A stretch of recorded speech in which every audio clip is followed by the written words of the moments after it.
Antara saudara-saudara kita di Flores Timur, Nusa Tenggara Timur, mengalami musibah bencana alam akibat letusan Gunung Lewotobi laki-laki. Dan secara khusus Antara merasakan duka cita yang mendalam atas jatuhnya para korban jiwa, korban sakit dan luka-luka, juga warga yang harus mengungsi dari rumah mereka masing-masing. Dan dalam cerita liputan Antara kali ini, kita akan ngobrol mengenai pengalaman langsung para pewarta yang ditugaskan, dikirim ke daerah sekitar letusan Lewotobi laki-laki. Dan sudah ada bersama kita, yaitu Mas Aditya Pradana Putra, selaku pewarta foto Antara, dan juga ada Sean Philo Muhammad, pewarta Des Kesra. Apa kabarnya Mas Dito dan Mas Sean? Alhamdulillah baik. Alhamdulillah baik. Setelah berapa lama di Lewotobi laki-laki? Kalau saya 2 minggu, kalau kawan saya kebetulan 5-6 hari lah. 5-6 hari di sana ya. Setelah pulang kembali ke Jakarta, kesan apa sih yang paling lekat yang kalian dapetin setelah liputan di sana? Kalau menurut saya sih, kalau ada orang suka jalan-jalan bilang itu tadabur alam ya. Nah, itu ketika di sini tuh benar-benar tadabur alam gitu, mencukuri alam. Maksudnya mencukuri kalau kita hidup itu nyaman, sehat gitu kan, aman, nggak terkena bencana gitu. Kalau di sana melihat kondisinya seperti itu benar-benar melihat dan merasakan dan merasakan gitu. Tapi mungkin yang kami rasakan nggak sebagaimana yang dirasakan ketika erupsi besar itu. Mas Dito gimana? Momen-momen di sana bukan hanya kita melihat kebesaran Tuhan melalui erupsi yang sedemikian dahsyatnya, tapi di sana kita juga akhirnya saya rasakan bahwa satu sama lain masyarakat di sana saling menguatkan, saling bersolidaritas, saling membantu, dan yang pasti menunjukkan rasa kemanusiaan tuh benar-benar terlihat di situ. Jadi nggak ada namanya satu sama lain menunjukkan egonya. Gitu, jadi mereka yang terdampak ditolong yang tidak terdampak, bahkan yang yang sama-sama terdampak pun juga saling mereka bantu gitu ya. Seperti itu. Jadi itu kesan kuat yang saya dapatkan, yang mungkin menyentuh hati saya. Iya. Belum apa-apa udah sedih. Karena pasti akan sangat berasa ya, karena kita melihat saudara-saudara kita gitu ya. Yang meninggal dunia begitu, pasti kan ikut juga proses evakuasi warga dari pengungsian dan lain-lain gitu ya. Itu kejadiannya pasti adalah satu hal yang sangat berat untuk mereka, sangat berat tentu saja. Terus untuk pewarta Antara yang turun langsung juga pasti sangat berat gitu ya. Ketika datang pertama kali ke lokasi kejadian, hal apa yang pertama kali Mas Dito tangkap? Ya, kalau mungkin waktu pertama kali datang itu kita belum langsung melihat dahsyatnya. Kita cuman bekasnya saja. Cuman itu tuh waktu kita benar-benar melihat bahwa peristiwa ini begitu besar tuh kita setelah 1 hari. Setelah 1 hari kami ada di sana, mulai itu erupsi tiba-tiba langsung membesar dan begitu mengagetkan kami. Kami nggak menyangka kami menghadapi situasi erupsi demikian besar gitu. Bahkan mungkin kalau dilihat di foto-foto awal itu kan mungkin kolom abu baru sekitar 1-2 dengan ketinggian 1-2 km. Dan setelah kami datang hari pertama itu waktu bersama rombongan Kemensos, kami mulai reda, dan setelah 1 hari setelahnya kami ketika naik ke sana tiba-tiba aja kolom debu dari abunya tiba-tiba udah sampai 10 kilo dan itu lebih dahsyat dari yang letusan di hari pertama yang besar itu ya. Bahkan berkali-kali lipat. Dan dentumannya itu benar-benar terdengar sampai kami deng gitu, kayak kamu mungkin belum pernah merasakan ya, maksudnya yang dentuman betul-betul kayak yang diceritakan orang itu seperti apa, dan ternyata memang semenakutkan itu. Semenakutkan itu pasti. Jadi letusan besar pertama itu kan tanggal 3 November tengah malam ya, tengah malam masuk ke 4 dini hari ya gitu ya. Kemudian kalian berangkat di tanggal tanggal 3 malam dari rumah. 4 malam. 4 malam 4 dari malam. rumah, dan kami benar-benar sampai di daerah terdampak Lewotobi itu tanggal 6. Perjalanannya gimana? Bandara sudah pada ditutup belum sih waktu itu? Jadi untuk setelah pasca peristiwa itu kan angin bertiup ke arah barat ya, arah barat, sehingga ada beberapa bandara yang mungkin terdekat yaitu Maumere atau mungkin Ende atau mungkin ada Labuan Bajo itu ditutup, dan kami harus mendarat di Kupang. Sebenarnya ada satu bandara yang lebih dekat yaitu Bandara Larantuka, tapi karena kami berangkatnya bersama rombongan Kemensos dengan membawa bantuan itu, kami harus melaluinya. Setelah mendarat di Kupang, kita melanjutkan perjalanan dengan kapal feri selama 14 jam. Oh oke. Kapal feri 14 jam sampainya di Pelabuhan Larantuka. Dari Pelabuhan Kupang kita lanjut ke Pelabuhan Larantuka selama 14 jam. Dari situ sampai ke Lewotobi berapa lama lagi perjalanan darat? Sekitar 1 jam ya. 1 sampai 2 jam. 1 sampai 2 jam. Jadi jalur laut, udara, laut, lalu lanjut darat. Darat lagi ya. Iya. Persiapannya gimana ketika dikasih tugas seperti ini oleh kantor? Kalau Mas Dito mungkin ini bukan pertama kalinya ya? Iya.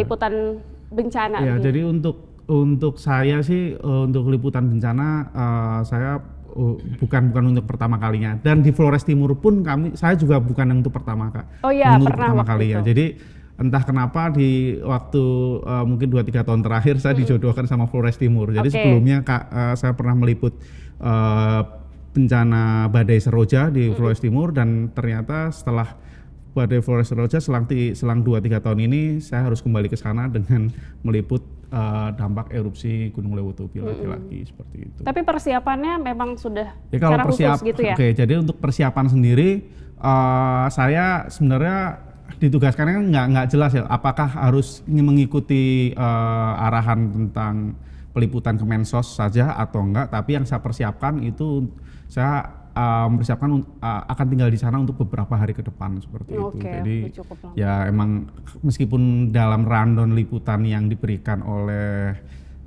Kemensos itu hanya beberapa jam aja di sana, tapi karena hanya untuk memberikan bantuan itu tadi ya. Betul. Tapi untuk persiapan saya udah setidaknya seminggu untuk di sana seperti itu. Oke. Kalau Sian gimana? Kalau saya jujur karena sebelumnya kan itu habis weekend ya. Saya baru liburan sama keluarga, dan Senin itu memang kebetulan lagi WFH dan tidak ada info apa-apa gitu kan. Baru undangan untuk Kemensos itu sore. Nah, sebetulnya saya juga nggak akan mengira kalau akan berdampak ini begitu. Jadi saya prepare itu ya memang untuk stay sekitar 5 hari. Meskipun memang acara dari rundown Kemensosnya itu 3 hari, tapi saya prepare untuk 5 hari gitu. Cuman memang saya nggak mengira kalau eskalasinya akan sebesar itu, gitu. Jadi ya kurang lebih seperti itu. Iya. Ini Sian pernah liputan bencana juga nggak seperti Mas Dito? Ini pertama kali jujur ya. Pertama kali. Bahkan untuk melihat gunung meletus dari jarak dekat itu baru ini. Biasanya cuma tahu dari TV, dari berita gitu kan. Tapi untuk melihat gunung meletus dan langsung meliputnya ini baru kali ini gitu, mengetahui gemuruh-gemuruhnya gitu, ketahui bagaimana sih gunung meletus itu baru kali ini. Persiapan mentalnya gimana kalau ini pertama kalinya liputan bencana, dan juga sekalinya liputan eskalasinya sudah sedahsyat ini gitu ya? Nah, jadi kalau untuk persiapan mental saya sendiri sih lebih ke tawakal aja. Iya, karena sebetulnya saya juga nggak bisa ekspektasi apapun karena saya belum pernah tahu seperti apa sih erupsi gunung itu. Gitu. Jadi saya ya bismillah tawakal saja, apa yang terjadi di lapangan ya insya Allah dihadapi begitu kurang lebih. Waktu pertama kali datang ke sana, Sian yang dilihat apa dan ingin menulis tentang apa? Jadi ketika sampai ke sana kan melihat dampaknya sebegitu besar. Awalnya saya pengen menulis bagaimana kesaksian masyarakat yang terdampak pada malam hari erupsi tanggal 4 itu tanggal 4 dini hari itu gitu. Jadi itu memang yang pertama kali saya cari gitu kan. Dan kebetulan dapat tadi di foto yang sebelumnya tadi yang di seminari tadi itu di situ ada Romo. Oke. yang memimpin seminari San Domingo. Itu di daerah Hokeng kalau tidak salah namanya. Kita mention dulu ya, Iya. artikel yang saya tulis, Iya. ini mungkin yang paling awal kali ya, Yang paling awal. bayang-bayang kiamat Romo Martin yang terjadi kala erupsi Lewotobi. Iya, itu. Ini dari judulnya aja udah menyebut bahwa ini memang seperti bayang-bayang kiamat gitu Iya, ya. dan memang Romo Martin juga bilang itu kalau memang itu akhir dari hidupnya ya dia tidak tahu misal harus seperti apa gitu. Dia bahkan mengira kalau apakah ini akhir dari hidupnya, kurang lebih seperti itu gitu. Karena dia juga tidak mengira kalau erupsi yang ditimbulkan itu sampai menimbulkan bukan hanya sekedar guguran lava pijar atau kolom abu gitu, cuman dia tidak mengira bahwasanya yang keluar itu batu gitu. Jadi dari menurut penuturan warga sekitar termasuk juga Romo Martin itu yang keluar itu abu. Jadi batu pijar. Jadi batu itu sudah dilontarkan dan batu itu menyala. Oke. Jadi masyarakat itu menurut penuturan masyarakat sekitar itu ya mereka panik karena yang keluar itu bukan hanya sekedar pasir atau kerikil, tapi betul-betul batu besar yang menyala. Sebesar apa sih kalau Kalau digambarkan? ketika hari H menurut penuturan masyarakat itu ya sekitar segini. Satu kepala kepal tangan tangan gitu ya? itu. Jadi satu kepal tangan itu ukuran yang standarnya kurang lebih. Nah, tapi kalau yang ditemukan juga oleh petugas di pos pemantauan gunung api itu ya ukurannya sebesar itu kurang lebih. Tapi kalau yang paling besarnya itu diameter 13 meter. 13 Kalau menurut meter. penuturan iya. meter atau sentimeter? 13 meter. 13 meter itu paling 13 besar. meter dan bikin lubang itu bisa sampai 5 meter. Oh.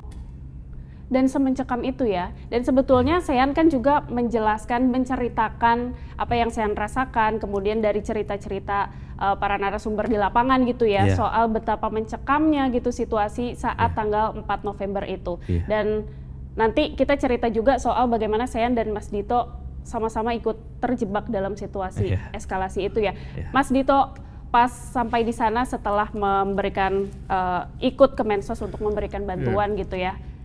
Kemudian yang dilihat Mas Dito apa pertama kali yang ditangkap oleh mata dan kamera Mas Dito?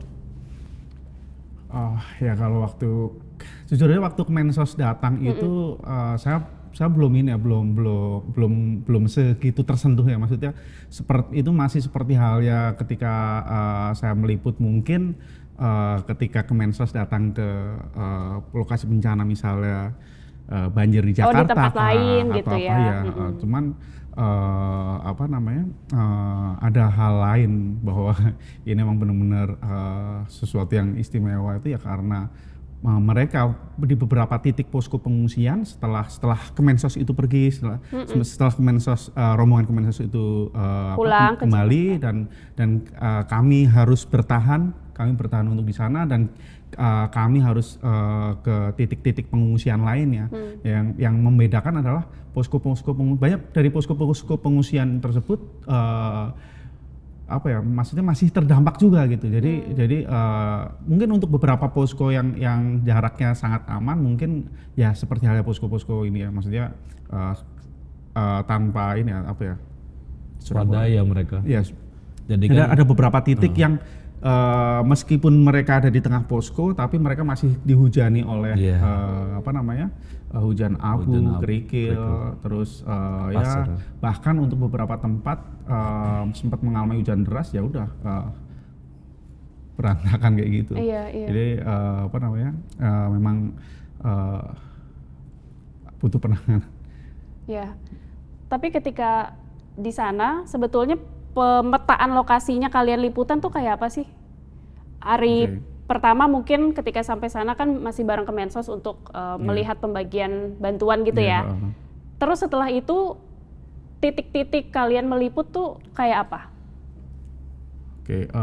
Untuk yang pasti untuk ketika kami datang ke sana kita petakan adalah zonasi yang berbahaya atau enggak ya, yang pasti itu. Berapa kilometer waktu itu? Jadi waktu kami pertama kali datang ke sana kita masih sekitar 3-5 kilo itu zona bahaya ya, sehingga ketika kami ingin mengambil gambar di zona 6-7 kilo itu kami masih menganggap itu masih aman. Tapi cuman selang dua hari zonasi itu kan diperluas dan persoalan lainnya adalah ketika kita mau menuju ke titik-titik yang ingin kita datangi itu meskipun titik-titik yang kita datangi itu zona aman, tapi untuk menuju titik itu kita harus melalui jalur yang harus itu jalurnya berada di zona merah gitu, zona berbahaya gitu. Jadi jadi semacam kayak muter gitu ya. Jadi ini kan gunung nih, ini gunung terus ini muter. Nah, ini ada titik sebelah sana, titik sebelah sini, titik sebelah sini. Tapi kalau untuk menuju kita dari sebelah sini menuju ke titik A, titik B gitu, kita harus melalui zona merah dulu nih. Zona merah dulu. Nah, ini bisa kita lalui ketika mungkin erupsinya meredah. Lagi turun gitu, lagi tampak lah, puncak gunung itu tampak. Jadi kita upayakan selalu melalui jalur itu ketika kondisi matahari ada lah, maksudnya kita jangan melalui jalur itu di malam hari karena kita biar bisa mantau pergerakan awan panasnya kan, awan panasnya. Lalu ya udah kita ikutin pertama tampilan visual, terus yang kedua kita ikutin arahan dari petugas tempat lah, misalnya petugas mengarahkan untuk jangan turun ya kita jangan turun. Maksud turun itu dalam artian ke zona yang berbahaya itu. Jadi seperti itu. Jadi ada kalanya kita sudah ke titik dari titik A nih menuju ke titik B, kita udah aman waktu sampai sana. Tapi ketika titik B kita udah di titik B mau kembali ke titik A atau mungkin mau ke titik lain, tapi erupsi sedang besar-besarnya gitu ya. Seperti itu dan tambih secara visual jalur yang akan kami lewati tampak dari atas tuh udah ketutup sama kabut asap, guguran material. Seperti itu kita hentikan. Kita harus stop di titik yang aman. Tetap itu harus memprioritaskan keselamatan juga ya. Ketika walaupun itu pasti gambarnya akan sangat bagus untuk diambil ya, dan momennya pasti untuk ditulis, ceritakan itu pasti akan sangat bagus. Tapi ketika awal-awal kalian sampai di situ, di lokasi kejadian, nginepnya di mana? Apakah langsung di pengungsian tadi atau ada tempat lain dulu nih yang lebih aman mungkin? Kalau misalkan penginapan, dari pertama kita kebetulan sudah mencoba untuk kenal dengan orang yang ada di posko. Dan alhamdulillah kami posko pengungsian. Jadi kami tinggal di posko pengungsian. Cuma memang ada ruangan khusus di sana kan, memang posko pengungsian ini kan sekolah-sekolah. Ada ruangan perpustakaan yang memang dipakai untuk biasanya staf sekolah, guru-guru itu kerja. Guru-guru itu di sana masih bekerja gitu di perpustakaan itu. Nah, kemudian ada sedikit ruangan yang bisa kami tempati lah untuk sekedar naruh barang dan istirahat gitu. Sebelum kami menentukan tempat base camp kami itu kami juga sempat survei untuk beberapa pos pengungsi ya. Jadi kita survei berdasarkan zona amannya pertama, terus kedua ketersediaan listrik dan sinyal. Jadi jangan sampai kita udah dapat gambar bagus tapi percuma karena bisa kirim gambar kita gitu ya. Bisa kita kirim. Jadi akhirnya kita tentukan kita ada di namanya SMA Titihena.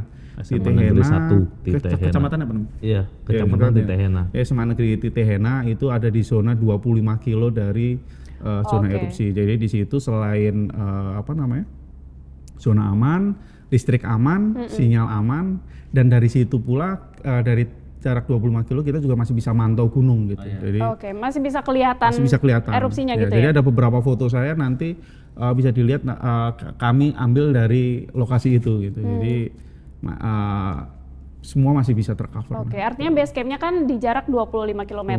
Berarti setiap hari kalian untuk bisa meliput secara lebih dekat itu harus melalui jalanan yang mungkin masuk zona merah terus sampai ke titik-titik tadi gitu ya. Mau nggak mau kayak gitu ya. Itu setiap hari dilakukan kayak gitu. Atau karena saya juga menulis satu artikel gitu ya yang saya baca bahwa ini adalah momentum para pewarta antara di lapangan ini menceritakan apa yang dirasakan gitu ya, nggak hanya dari pandangan mata saja gitu. Judulnya adalah Terjebak Erupsi Gunung Lewotobi Laki-Laki. Dan di sini Sean salah satunya menulis, paragrafnya akan saya baca ya. Mengetahui para petugas pengamat gunung api yang akan mengungsi rasanya menjadi pemicu adrenalin antara yang saat itu berkesempatan untuk meliput langsung. Sebab tak pernah terbayangkan dalam benak kami bahwa para penjaga terakhir gunung api ini juga akan ikut mengungsi. Akan sebahaya apa bencana yang akan kami alami ini jika para penjaganya saja juga sampai mengungsi? Kira-kira itu yang kami pikirkan saat itu. Artinya ini adalah momen ketika di hari keberapa atau tanggal berapa? Itu jatuhnya kurang lebih ketika hari Jumat. Jadi hari Jumat itu berarti Rabu, Kamis, Jumat hari ketiga. Hari ketiga kami di sana. Itu kebetulan kami mau pantau kondisi gunung api. Kebetulan Mas Dito saat itu juga ingin ngambil gambar dari drone ya. Itu. Nah, pada saat itu kami pas di tengah perjalanan, pas yang di zona 3 kilo itu sempat merasakan apakah ini hujan lagi gitu ya, hujan pasir lagi, karena sempat terasa sedikit gitu. Ternyata pas ketika kami sampai ke pos itu sudah banyak petugas-petugas yang sudah mantau gunung gitu. Dan memang ternyata benar, baru saja ketika kami sampai itu nggak berapa lama sebelumnya itu baru erupsi gitu. Dan ketika itu kami baru sampai, kita belum sampai sempat taruh tas atau apa, itu sudah bilang pakai sepatu. Kita evakuasi, kita ngungsi. Jadi kami baru sampai, petugas-petugas yang bilang lokasi itu aman sebelumnya, hari sebelumnya, karena sebelumnya kami juga sempat ke sana. Makanya ke situ lagi. Gitu kan. Mereka bilang mereka mau mengungsi. Itu yang ini di jarak berapa kilometer? Jarak 7 kilo. 7 kilo. Tepatnya di Desa Pululera, kurang lebih gambarannya itu di 7 kilo sebelah utara dari Gunung Lewotobi Laki-Laki gitu. Dan satu-satunya jalan untuk mengakses itu dari tempat posko kami menginap itu ya lewat jalan yang di zona bahaya itu. Jadi ketika kami sampai datang ke situ, terus tiba-tiba alarm untuk bahwa kita harus segera mengungsi itu, kita langsung lihat kan dari arah kami datang itu jalur menuju ke titik itu tuh udah langsung gelap gulita gitu, udah tertutup oleh guguran abu vulkanis. Jam berapa itu kira-kira? Habis Jumatan.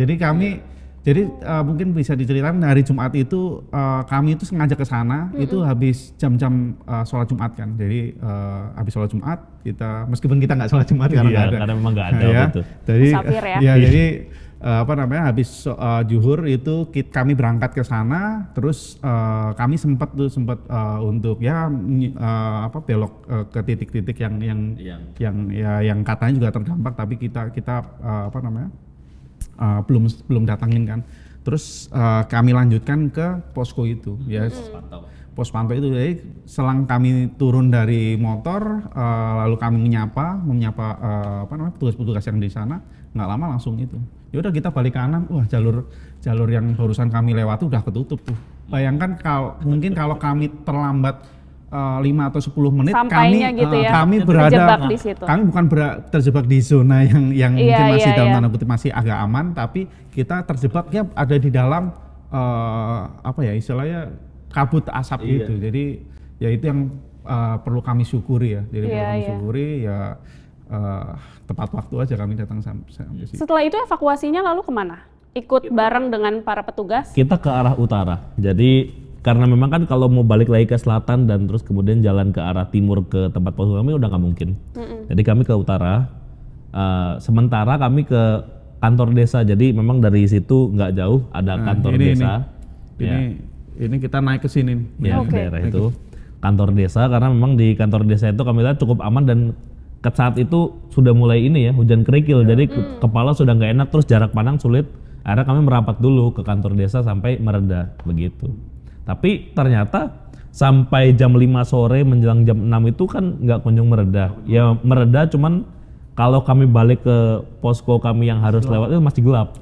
Akhirnya dari kepala desa itu menyarankan coba naik lagi ke utara. Yang posko di sana ada posko swadaya gitu ya. Kami juga ya udah akhirnya kami ikuti arahan kepala desa, karena memang semua warga desa itu semua lari ke arah sana. Oh, itu tapi posisinya bareng bersama yang lain juga atau kalian aja? Kami berdua. Kebetulan karena pada siang itu teman-teman wartawan yang meliput di sana, siang itu kok hanya kami gitu. Iya. Jadi mungkin kalau yang pas hari ini kan 1 hari sebelumnya nih, Iya. sempat ada erupsi besar yang pertama yang bikin kita kaget kan, tiba-tiba ada sebesar itu. Ternyata di hari yang Jumat kami datangin itu situasinya lebih besar ya. Nah yang waktu hari ini masih banyak teman-teman wartawan nih. Iya. Ini wartawan media lain. Enggak, ini Ah, iya. Sean, ini Oh, Sean. ini Sean. Ini Sean. Jadi saya, Oke.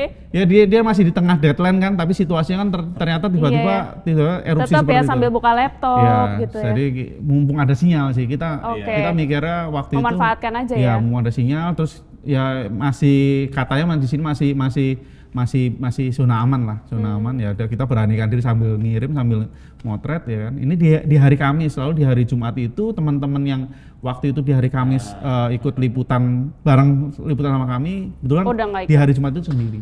Jadi teman-teman mungkin waktu itu ada di titik-titik lain, tapi di titik ini kami sendiri. Jadi hari itu kami menginap di pos swadaya di ini di Posko. desa ini. Letaknya ada di bukit seberang Lewotobi sekitar 8 sampai 10 kilo itu Oke. kami berdua. Mungkin bisa dilihat ini di Iya, iya. Dan kalau bicara hujan kerikil kan tadi kalian merasakan itu ya. ya. Ini tapi pengamanan semua aman. Ya, hanya ini sih, hanya masker sih. Kami jujur aja hari ketika kami berangkat kami serba terburu-buru kan. Ya ada aja yang ketinggalan ya. Salah satunya kacamata. Jadi baru ada kacamata seminggu setelahnya dari teman dari Jakarta datang. Tapi kayaknya sangat berkesan ya sampai-sampai si kerikilnya ini ditoplesin oleh Mas Dito ya. Iya. Kita lihat. Iya. Nih pemirsa Antara, kerikil yang dibawa sama Mas Dito, pewarta foto Antara. Ini kerikil dari mana Mas? Itu Dari kami erupsi ambil apa? waktu kami kehujanan di Pulau Lera itu. Itu yang hari Jumat itu? Hari Jumat. Jadi Kamis kami hujan abu, Jumat mulai hujan pasir, makin malam hujan kerikil, besoknya masih. Jadi kami 3 hari berturut-turut mengalami hujan seperti ini. Kita boleh buka ya? Silakan. Jangan Ini, buat ini ya, jangan buat make up. Alasan apa Mas Dito sempat mewadahi kerikil dan bawa pulang ke Jakarta? Ya itu untuk sarana edukasi anak-anak saya sih sebenarnya. Oke. Biar tahu nih kalau bapaknya habis kehujanan itu bukan kehujanan air tapi kehujanan Tapi hujan kerikil. Ini ya. sakit nggak sih kena hujan kerikil? Lumayan. Lumayan sih kayak diceples nyamuk. Karena sangat ini ya, maksudnya besar-besar gitu Iya, bulirannya ya. Kalau pemirsa Antara lihat, ini boleh Boleh lihat? dipegang ya, dipegang, Iya. diambil. Lumayan. Lumayan, ini besar-besar batu kerikilnya. Karena kan selain dia menghujani kepala begitu, itu apa namanya, dia juga tertiup angin kena mata. Iya, kena mata. Makanya pada saat itu kami berhentinya di di kantor desa itu karena memang sudah tidak memungkinkan untuk jalan terus. Karena memang sudah jarak pandang juga sedikit gitu kan, tidak jauh. Terus mata juga nggak enak. Bahkan bukan hanya untuk yang bawa motor, tapi yang dibonceng di belakang pun juga nggak enak gitu Mbak. Makanya kami memutuskan untuk merapat saja ke kantor desa ketika itu. Baru setelahnya kami diarahkan kepala desa untuk lebih ke utara lagi, barulah kami menginap di posko yang sederhana itu. Tadi ada fotonya tadi mana? Oke. Iya. posko Gimana yang rasanya? itu. Sayan dulu deh ya. Mas Dito kan sudah sering dan di NTT liputan bencana sudah beberapa kali gitu. Iya. Sayan gimana? Dengan keadaan seperti itu mungkin itu jadi hal yang sangat mengesankan gitu ya. Cuman ketika kami sampai itu kami nggak mikir untuk saya pribadi gitu, saya nggak mikir untuk bagaimana ini jadi pengalaman yang mengesankan, karena ketika saya sampai ke pengungsian swadaya itu bener-bener apa adanya. Kami kan ke utara itu kan menembus hutan lah, kurang lebih ada hutan, terus juga ada kebun-kebun mete, jadi kami nggak bisa melihat, apalagi ketika itu sudah mulai malam, sudah mulai gelap, kami nggak tahu itu ada apa. Ternyata di sekitar kiri kanan itu terpencar-pencar ada tenda-tenda pengungsian seperti ini. Jadi ini jumlahnya nggak hanya satu. Kalau menurut penuturan kepala desa itu ada sekitar 40 tenda seperti ini yang mereka tidak dialiri listrik. Terus untuk MCK-nya juga tidak ada, sumber air mereka mengandalkan kalau lagi hari terang dan tidak ada erupsi, mereka pulang ke rumah, buang air mandi dan sebagainya, cuci-cuci. Tapi kalau malam hari ya mereka lari ke hutan untuk sekedar buang air, dan sinyal pun sulit. Dan ternyata ketika kami di sana itu Jumat malam, itu kan sudah hitungannya dari Minggu ke Jumat sekitar 5 hari. Iya. Itu bantuan belum ada yang masuk. Logistik makanan gitu Logistik gimana? makanan, logistik seperti kasur, Selimut. itu belum ada yang masuk. Ada masuk ketika itu sorenya, tapi hanya dari biarawan sekitar, biarawati sekitar.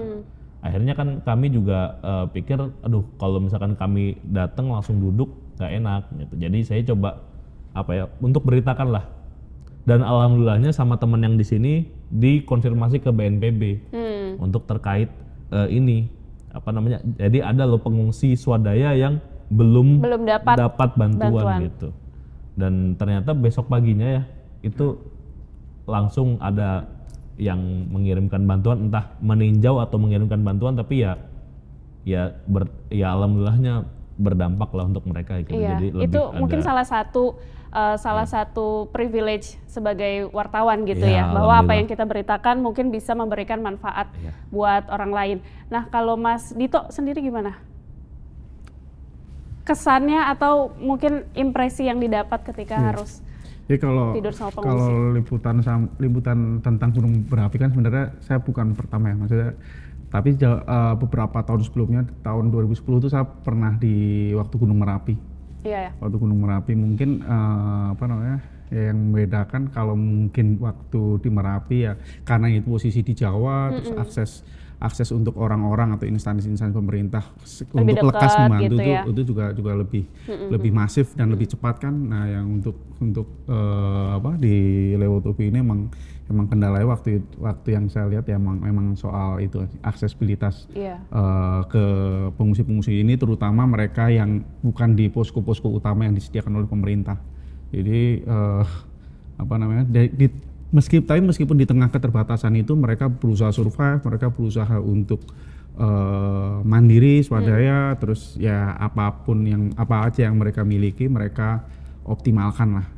Jadi seperti itu kalau saya lihat sih memang kemampuan mereka untuk merespon bencana alam seperti itu, terus bagaimana mereka saling menunjukkan solidaritasnya, itu benar-benar menurut saya acungi jempol lah orang-orang di sana lah, seperti itu.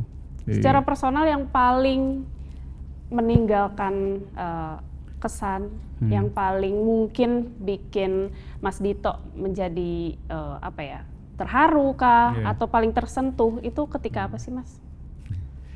Ya itu bagaimana mereka saling menguatkan ya.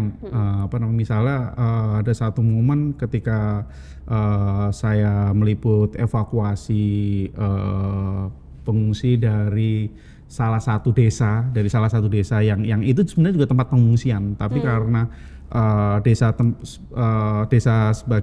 itu sebagai tempat pengungsian terus terdampak juga karena kena angin, terus kena ini kan hujan abu macam-macam, akhirnya desa itu desa pengungsian harus mengungsi lagi gitu harus pindah lagi ke tempat aman. Nah, ketika ada momen yaitu ketika mereka mau dipindah, terus mereka harus berpisah dengan warga asli desa itu. Jadi pengungsi dari desa yang terdampak pindah ke situ, lalu mereka harus pindah lagi. Mereka ketika perpisahan itu kayak saya terharu banget ya ketika mereka saling dada-dada, saling berpelukan, saling larut dalam perpisahan itu karena mereka yang mengungsi harus pindah dan warga aslinya yang mungkin nanti juga akan menjadi pengungsi di situ masih bertahan. Jadi kayak semacam ada sesuatu yang sentimental yang membuat saya sih kayak ya itulah. Nah, jadi mereka saling tolong menolong meskipun ya sama-sama terdampak gitu, dalam kondisi yang seperti itu ya. Sean gimana? Kurang lebihnya sih sama ya. Cuman memang ya itu tadi, mereka tuh kuat gitu. Jadi meskipun mereka berada dalam keterbatasan, tapi mereka punya kemampuan mitigasi bencana yang kami nggak ngira gitu.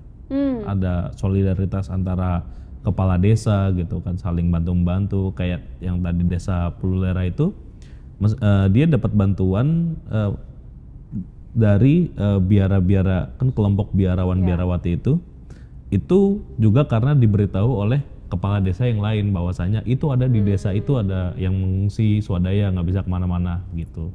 Terus juga mereka kan ada yang punya adat gitu, jadi beberapa masyarakat sekitar Gunung Lewotobi Laki-Laki ini ada punya adat gitu. Adat mereka salah satunya gimana untuk tidak boleh meninggalkan gunung. Kalau mereka bilang mereka menjaga gunung gitu. Tapi ternyata kepala sukunya ini itu dia sangat terbuka. Jadi meskipun memang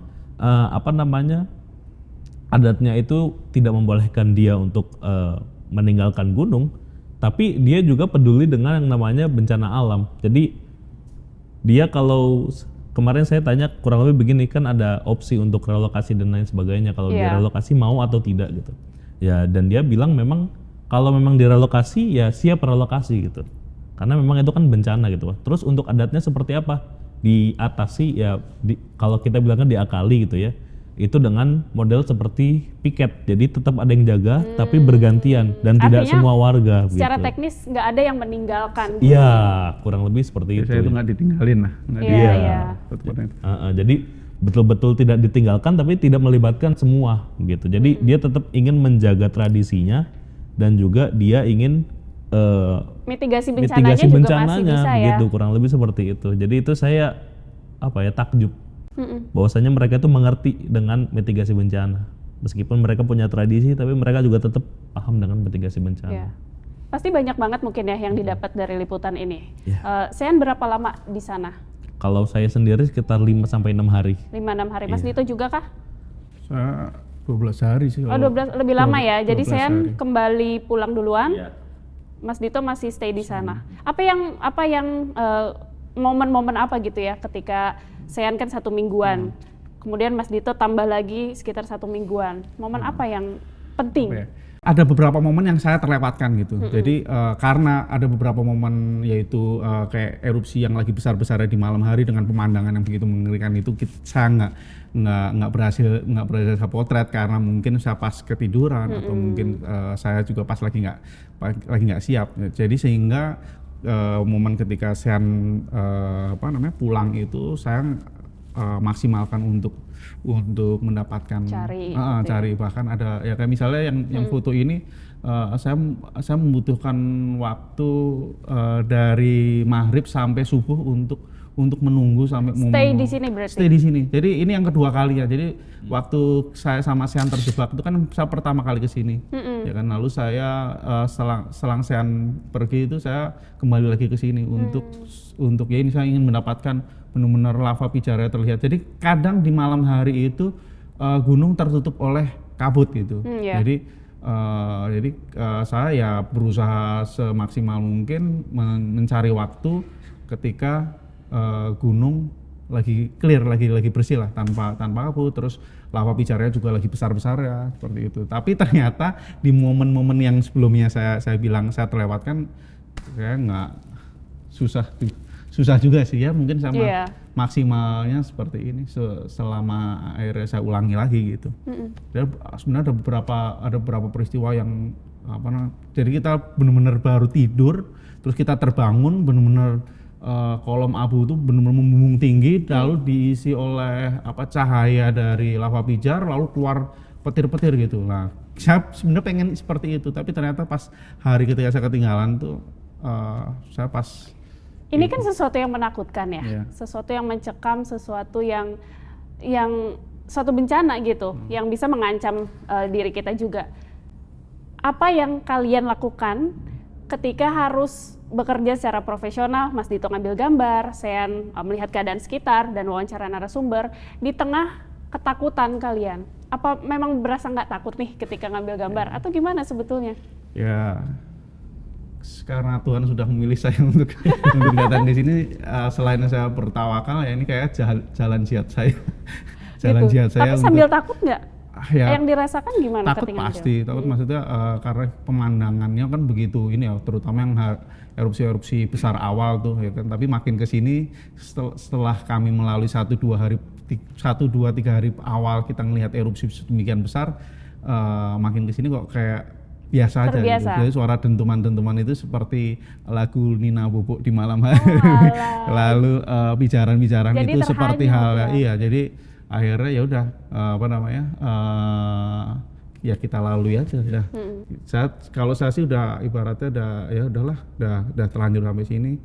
Kayak udah banyak skenario Tuhan yang bikin saya harus ada di situ. Kenapa nggak saya maksimalkan untuk memberitakan apapun apa saja yang ada di sana, termasuk yang betul-betul terjadi gitu ya ya. Pak, ya bagaimana dahsyatnya bencana ini ya.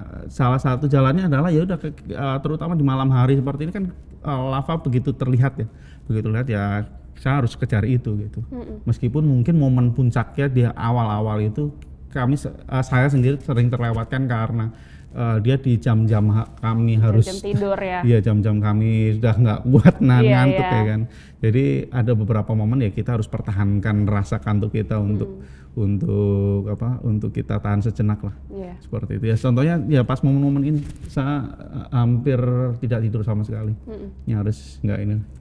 Sean juga ya, tawakal tadi ya. Iya, ya kurang lebih seperti itulah.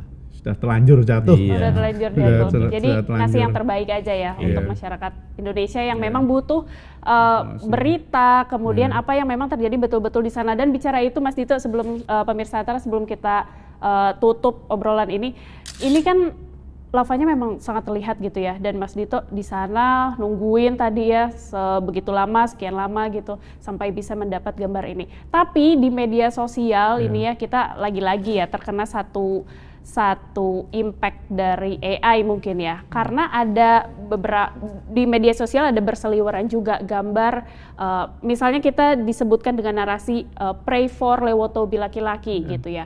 Tapi itu menggunakan gambar-gambar yang di-generated oleh AI tadi gitu ya.